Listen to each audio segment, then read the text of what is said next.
Good morning, people. It's Charlie, and welcome back to another episode of BITESIZE Leeds on the Chatting Leeds YouTube channel. All the latest goings on in the wonderful world of Leeds United Football Club. Before we get into it, though, guys, as always, the message is the same.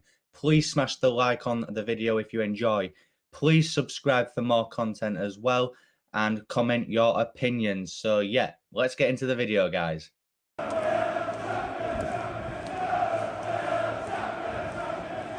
First up then, guys, I just thought I'd discuss the Ajax game on Wednesday night and, the fact that there's a lot of Leeds fans now who seem to be concerned about the upcoming season based on our pre-season games so far. Now, let's be real. All our pre-seasons since Bielsa has come in, we've never looked 100% at it. I've said it before and I'll say it again. Pre-season is about getting minutes in and getting fit for the season.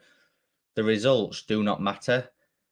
This pre-season as well, we're actually playing a higher level of opposition. If you exclude Guiseley, Fleetwood, and Blackburn, we've played against Real Betis, who are a really good team in La Liga in Spain.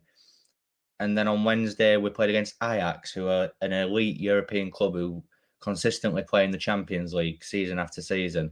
And it showed. They are a really good team. They move the ball around well, and you could tell that they are a Champions League team. But to say they beat us 4-0, I don't think our performance, like the scoreline doesn't reflect how well we played. I thought we quite held our own in some spells of that game. Yes, we made a sloppy mistake for the first goal, and yes, we were vulnerable on the counter attack. For me, there's certain things that happened where if KP's on the pitch rather than Koch in CDM, they don't happen. Koch's better at centre half for me. He can do a job at CDM, but for me, only when Phillips is suspended or injured. We missed KP against Ajax, and you could just tell. But it's all a learning curve. We've played against, like I said, an elite level European club. We can only take the positives from it, and rest assured, when it comes to the scum game next week, I can assure you that Bielsa will have us completely focused and ready for that game. Whatever happens in that game, Leeds United will be fully at it at Old Trafford. So then, guys, next up it is the news that Huddersfield Town have rejected Leeds United's opening bid for Lewis-O'Brian. The fee is unknown, especially from me. I aren't sure of the fee. I would love to know how much it is, though, because apparently Huddersfield value him at around 20 million. Now, for me, Leeds United are not going to spend £20 million on a player from Huddersfield Town in the Championship. They should be accepting pretty much any bid that Leeds United put in, really, if I'm honest with you. That's no disrespect to them. I'm not saying that they need the money or anything. It's just Leeds United are a bigger club in the Premier League. We're on the up. And, he is a really good young talent. So if Bielsa wants him, he will get him. So they're going to have to lower their asking price for me, because Leeds United are not going to pay 20 million. We've been linked with Matheus Cunha for 2025. I think if we are going to spend that amount, it will be on a player like him rather than Lewis-O'Brian. As I always say, guys, keep an eye out on this one. So then, guys, next up is some quite interesting news with regards to the situation of Pereira from West Brom. Apparently, he's actually on the verge of joining a team called Al Hilal in the Far East somewhere. Now, for me, this is really interesting because a player of his quality should be playing in the Premier League or at least one of the top teams around Europe. Leeds were, of course, linked, as I have touched upon in previous uploads. And yeah, I just find it a bit weird. Obviously, the obvious thing is the money, which, yeah, if that's what he wants, then that's fair enough and that's up to him.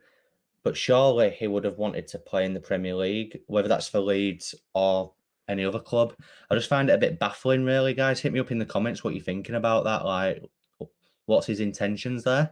Because surely a player of his quality would want to be competing in the best leagues for the best trophies. I feel like he's just maybe sold himself out a little bit by going out there. But as I said, guys, hit me up in the comments with what you think about Pereira going to Al Hilal. And finally, guys, to end this episode on, I just thought I'd end on some absolute nonsense that was spoken from Rafael van der Vaart after the Ajax game the other night. Complete, utter nonsense that bloke was chatting after we got beat 4-0 by Ajax. Bear in mind, Leeds United about to have their second season in the Premier League in 16 years against Ajax, who play in the Champions League season after season. So Van der Vaart basically said that, what was it he said? Sorry, was it Rafinha is good, but apart from that, it's average, and that Leeds are going to be fighting relegation next season. Clearly words spoken from a bloke who has never watched Bielsa's Leeds apart from that one occasion. So he's completely, blindsided by that performance and thinks that that's how Leeds play week in, week out.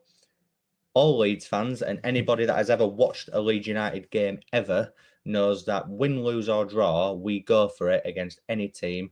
We completely set the Premier League alight last season. Yes, we finished 9th, which you think, ninth's not. But first season back in the Premier League after 16 years and we finished 9th. Like, we had some crazy games, some crazy results, but that's just Leeds. I just thought it was absolute utter nonsense that they were chatting. At least have all the facts, at least watch Leeds regularly. If that's his opinion after watching Leeds regularly, even though he's completely wrong, then that's his opinion and that's fine. But to judge Leeds after getting beat 4-0 by a team that play in the Champions League every season, like, come on, mate. Like, are you actually having a laugh? I just thought it was absolute nonsense, guys. Again, hit me up in the comments. What do you make of those utter stupid comments from Rafael van der Vaart?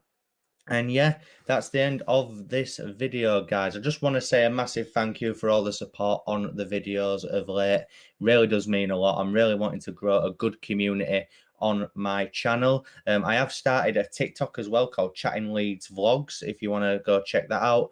When we're back in the ground, guys, I'll be, filming some little bits and pieces that I'll be putting on TikTok as well as vlogging on YouTube as well. So make sure you check that out. And yeah, like the video, subscribe, comment your opinions, and I will see you in the next video, guys. Thank you.